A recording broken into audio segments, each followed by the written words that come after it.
নমস্কাৰ, আজি হৈছে 22 আগষ্ট আৰু আজিৰ দিনটোৰ বহুকেইটা গুৰুত্বপূৰ্ণ খবৰ মই মিঠুৱে এই মুহূৰ্তত আপোনালোকৰ বাবে লৈ আনিছোঁ। গতিকে প্ৰত্যেকটা খবৰে আপোনালোক অসমবাসী হিচাপে জনাটো আৰু চোৱাটো আপোনাৰ বাবে আৱশ্যকীয়। গতিকে আহক আজিৰ প্ৰথমটো গুৰুত্বপূৰ্ণ খবৰ আৰম্ভ কৰিছোঁ।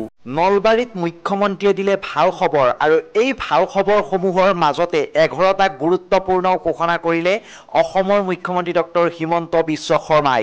এতিয়া আমাৰ অসমত যি মুখ্যমন্ত্ৰী হিমন্ত বিশ্ব শৰ্মাই 11টা গুৰুত্বপূৰ্ণ ঘোষণা কৰিলে, অৰ্থাৎ ভাল খবৰ বুলিয়ে ক'ব লাগিব এই গুৰুত্বপূৰ্ণ ঘোষণাকেইটা আচলতে হয় কি আপোনালোকক এটা এটাকৈ জনাই যাম। সম্পূৰ্ণ বিস্তৃত বৰ্ণনা আপোনালোকক দিবলৈ চেষ্টা কৰিছোঁ। গতিকে এইটো এটা খুবেই ডাঙৰ খবৰ, এটা বিগ ব্ৰেকিং নিউজ। আপোনালোকে শেষলৈকে চাব এই খবৰটো।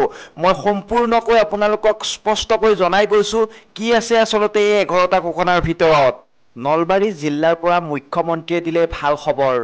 11টাকৈ বৃহৎ ঘোষণা মুখ্যমন্ত্ৰী হিমন্ত বিশ্ব শৰ্মাৰ। 17 ছেপ্টেম্বৰৰ পৰা লাভ কৰিব অৰুণোদয় আঁচনিৰ ধন। অক্টোবৰ মাহৰ পৰাই সোমাব নিযুত মইনা আঁচনিৰ ধন। নৱেম্বৰ মাহৰ পৰা ৰেচন কাৰ্ডৰ নতুন সংযোজন আৰম্ভ হ'ব। চাউলৰ লগতে সমগ্ৰ অসমবাসীয়ে লাভ কৰিব সুলভ মূল্যত দালি, চেনি আৰু নিমখ। মেট্ৰিক দিবলগীয়া পৰীক্ষাৰ্থীয়েও লাভ কৰিব মাহে 300 টকাকৈ। জানুৱাৰীত গেছ চিলিণ্ডাৰ ক্ৰয় কৰিলে আপোনালোকে 250 টকা পাব ৰাজসাহাৰ্য। ৰাজসাহাৰ্যসহ জানুৱাৰীৰ পৰা অৰুণোদয় আঁচনিৰ ধন হ'ব 1500 টকা। অনাগত 6 মাহত মধ্যবিত্ত লোকৰ বাবে এতিয়া বিজেপি চৰকাৰৰ কেইবাটাও অভিলেখী পদক্ষেপ।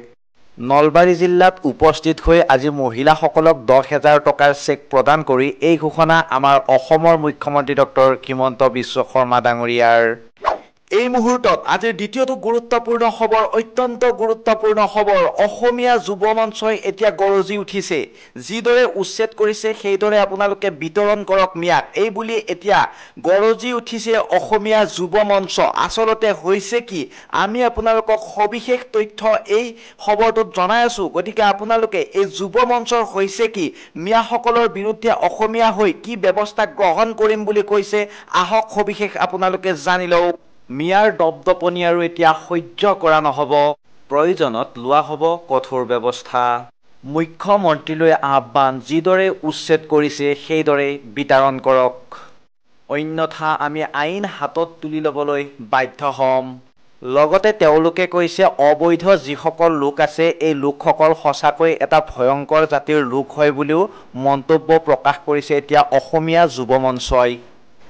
তেওঁলোকক উচ্ছেদ কৰিছে কিন্তু পুনৰ ঘূৰি আহিব উজনি অসমলৈ। গতিকে অসম সুৰক্ষাৰ বাবে এতিয়া আন্তঃৰাজ্যিক প্ৰমাণপত্ৰ প্ৰদানৰ দাবী জনাইছে অসমীয়া যুৱ মঞ্চই। তৃতীয়টো খবৰৰ পিনে আগবাঢ়িছোঁ। মিয়া নহ'লে উজনিত নহ'ব উন্নয়ন, অসম সংখ্যালঘু সংগ্ৰাম পৰিষদৰ এতিয়া গৰ্জন। অসমীয়া যুৱ মঞ্চই ইয়াৰ বিৰুদ্ধে যেতিয়া নেকি মাত মাতিলে তাৰ পাছতে এতিয়া অসম সংখ্যালঘু সংগ্ৰাম পৰিষদৰ গৰ্জন যে মিয়া নহ'লে উজনি অসমত নহ'ব উন্নয়ন। কি কি উন্নয়ন নহ'ব, কিয় নহ'ব, এই সকলোবিলাক তথ্য তেওঁলোকে দাঙি ধৰিছে। আচলতে তেওঁলোকৰ মতে কি কৰিব লাগে এই সম্পূৰ্ণ তথ্য আমি আপোনালোকক বিস্তৃত ৰূপত এই খবৰত জনাই আছোঁ।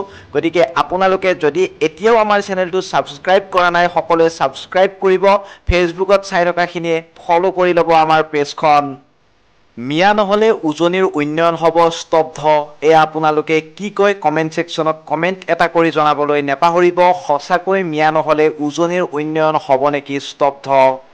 থলুৱা মানুহৰ আৱেগ অনুভূতিক লৈ হেতালি খেলিছে মুখ্যমন্ত্ৰীয়ে, এই বুলিও কৈছে তেখেতসকলে। তেওঁলোকৰ মতে প্ৰথমে অসমত বাহিৰাগত হিন্দীভাষী লোকসকলৰ দপদপনি বন্ধ কৰক বুলি তেখেতসকলে মন্তব্য দাঙি ধৰিছে সংবাদ মাধ্যমৰ আগত। লগতে তেওঁলোকে আৰু এটা মন্তব্য কৰিছে যে মিয়াসকল শ্ৰমজীৱী লোক, মিয়াসকলে ভাৰতৰ বিভিন্ন প্ৰান্তত বসতি স্থাপন কৰি আছে বুলিও মন্তব্য আগবঢ়ায়। কিন্তু মিয়াসকলে উজনিক লক্ষ্য কৰি লোৱা নাই বুলিও উল্লেখ কৰে তেওঁলোকে। উজনি অসমৰ ভূমি কোনো মিয়াই এতিয়ালৈকে ক্ৰয় কৰা নাই। আজিৰ শেষৰটো গুৰুত্বপূৰ্ণ খবৰত আছে অসমীয়া গাঁৱলৈ নগাৰ উচ্ছেদৰ জাননী। নগাক হাতজোৰ কৰিবলৈ বাধ্য হ'ল এতিয়া অসম আৰক্ষী। আচলতে হৈছে কি, সম্পূৰ্ণ বিতং তথ্য আমি আপোনালোকক জনাই আছোঁ। অসমীয়া গাঁৱলৈ নগাৰ উচ্ছেদৰ জাননী। নগাই উচ্ছেদৰ জাননী জাৰি কৰিছে অসমীয়া গাঁৱলৈ। উৰিয়ামঘাটৰ ১ নং চেতিয়া গাঁও আৰু ২ নং চেতিয়া গাঁৱৰ বাসিন্দাসকলৰ মাজলৈ এই জাননী জাৰি কৰিছে বুলি বৰ্তমান সময়ত জানিব পৰা গৈছে।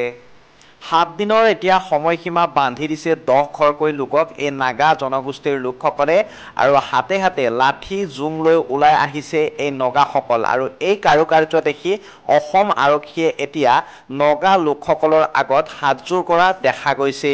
গতিকে আজিলৈ ইমানেই আছিল। যদি ভাল লাগিলে এই ভিডিঅ'টো শ্বেয়াৰ কৰিব।